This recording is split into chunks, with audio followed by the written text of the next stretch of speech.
Go and throttle up. 3, 2, 1, 0. Hello, everyone, and welcome to this week's edition of Rhythm of Soul. So excited to be with you all again. Today, I'm actually not at Boston College. I'm at St. John's University, School of Theology and Seminary in Collegeville, Minnesota.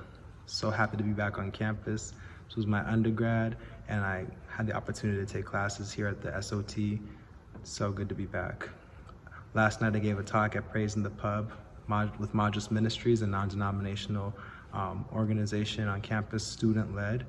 And today I had the opportunity to speak with an undergraduate theology class, an upper division theology class, to talk a little bit about Black liberation and Black music.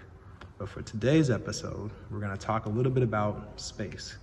Now, space can mean a lot of things depending on who you're talking to.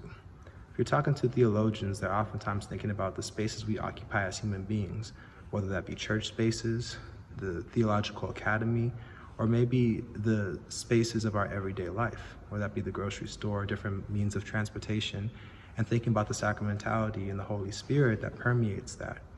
If you ask a musician, though, on the other hand, they may be thinking about the space between notes. What makes swing, swing? What makes straight eighth, or maybe the space between phrases in the form of a song.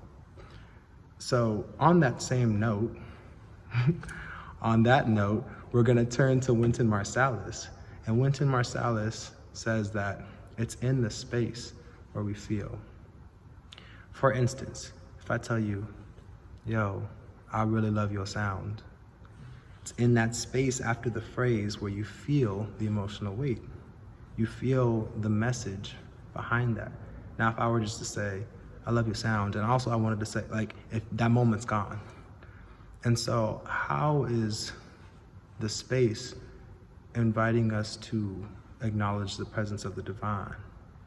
How do we organize our life in space? As a drummer and as a rhythm section player, I do what I do in the space. All I'm doing is dividing up space in interesting ways for the listener to be engaged. So theologically, what does that mean for us? As human beings, what does that mean for us to divide our space and time? You know, if the spaces is where we feel. So, as always, reflecting on these questions, I'm gonna offer my answer or engagement in music as a theological method. So today we're sitting at the piano. Let's see what happens.